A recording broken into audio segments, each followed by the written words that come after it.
Hi, I'm Rose McDonough and I'm a retired home ec teacher, and today I'm using my homemade pizza dough recipe, which, I don't know, months ago, Brooke said that we can make sure that you know the link to that one. And I'm going to make some pepperoni kind of rolls, pinwheels. I don't really know what to call them. This just happens to be the way that I do it, and I thought maybe you would like to do that because it's so simple and it's a great addition on, say, a Friday afternoon, for dinner on Friday night, or maybe on a Saturday or a Sunday. So I started out rolling out my dough, and I did chill my dough a little bit beforehand just because I wanted to make it easier to roll out. Oh, which reminds me, my rolling pin is a Tupperware rolling pin, and I have no idea how old it is. My best guess is it's probably 35 years old. I'm not really sure, but I've had it a very long time. And it has water inside, and Brooke asked, why does it have water inside?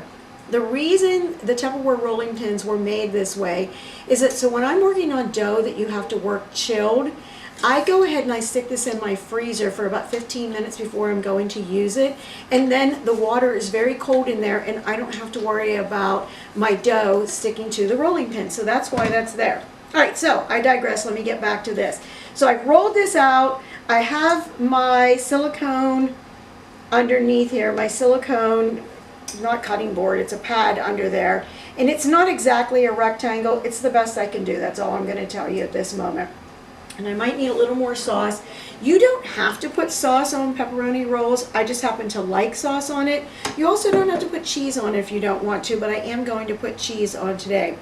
I've already preheated the oven to 400 degrees because I want a nice crispy roll when we're done, or a pinwheel. Sometimes I make them smaller if I need them to go farther. Sometimes I make them larger if they're going to be something for dinner. I might have mentioned this before about the dough, and if I did, I'm sorry for repeating myself, but you can make the dough ahead of time. Let's say you do want these for Friday night dinner. You can make the dough on Thursday night, put it in the refrigerator covered up, and then take it out right before you're ready to use it. Now, I didn't use all of that, but I've used some, so we're good to go. I'm going to put cheese on next. You use whatever kind of cheese you want. I have an Italian blend on here, so I've got provolone, romano, mozzarella, a couple different cheeses that I bought from this package because, you know, it's cheese. Who doesn't love cheese? Tyler seems to say that the only cheese should be mozzarella, but the rest of us in the world, we seem to like other cheeses. So that's why that one's going into here. And I'm going to guess that even though he doesn't know that it's more than mozzarella, he'll end up eating these. Don't you worry about that. All right, that's it.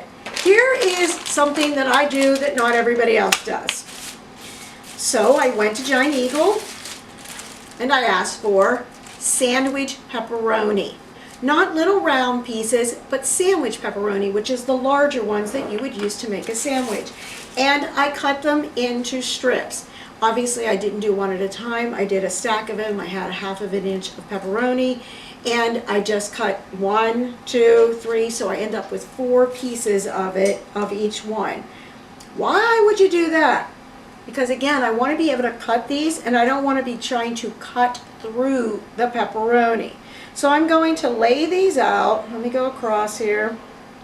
And I hope I don't have to mix and match. And you're going to see this little weird thing that I'm doing. I'm sticking my pepperoni over the edge because when I roll it, I want to be able to know where the pepperoni is so I don't cut through the pepperoni. Isn't that amazingly smart to do? Just something so simple like that, so it's not peeking. It's peeking out enough that I don't know what's going on. All right, let me go ahead and get this finished, and I'm sure we'll cut through or speed this up so you don't have to watch me doing all of this. So I've got the pepperoni all laid out, and now I'm going to start from this long end, and I'm going to start rolling it. And I'm not going to stretch it too much until I get towards the end. I'm going to just fold it easily because I'm going to let this raise for about 15 minutes before I actually put them back into the oven. They're starting to slide. That happens to me all the time. Don't worry if it happens to you too. You just use your fingers, shove them back into where the places that they need to go. There we go. That's the reason why I'm not stretching so much. I need to just lift and lift and lift. You should see I'm actually stepping up on my toes as I'm doing this. lift it up all the way until you get it around. Now that I have it around and I've got that pepperoni sticking out, I'm going to take this part and pull up and make sure that you can still see where your pepperoni is. If your pepperoni is popping out, well, of course it doesn't matter. All it's going to do is bake it a little bit more. All right, and that last piece is going to be a little bit without too much stuff on it, which is fine. I'm using this knife because it works better for me. I've taken a baking sheet and I've gone ahead and I've put the paper down on it. Parchment paper. Really, you can go to the Dollar Tree and you can grab some parchment paper. It's inexpensive, it's nice to use, and it saves. As you're baking, if anything bakes out, you don't have to scrape it off your pan later. You're only just going to have to cut it off. So I'm going to go. This is weird, but this is what I do. See my little fingers? So I put my fingers here, and that's how I like to cut down so I know I'm not pulling much out. Once I've done that, lift them up.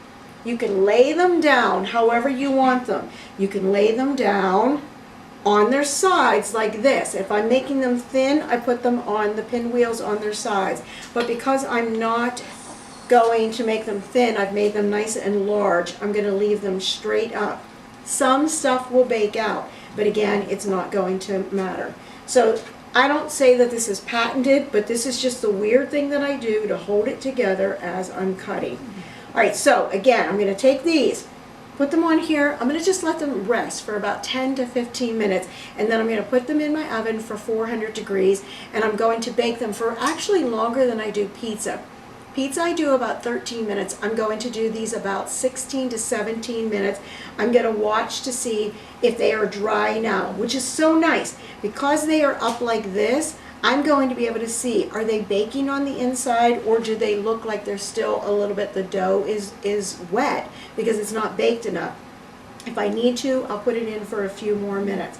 And then, of course, you know, you can serve these with extra sauce if you want to, or you can just happily eat them. They also, if you can get them to last in your house, which doesn't really happen in my house, but if you can get them to last in your house, you can wrap them up individually, put them away, and they can be ready for your lunch for next week if that's what you want to do. If you would like to, you could also add a whole lot of garlic onto this. You could take garlic and mix it in with oil, and you could go ahead and put, instead of sauce on there, you could put the garlic on there, roll them up, and do the same things and make garlic balls instead. It's always a fun thing to do.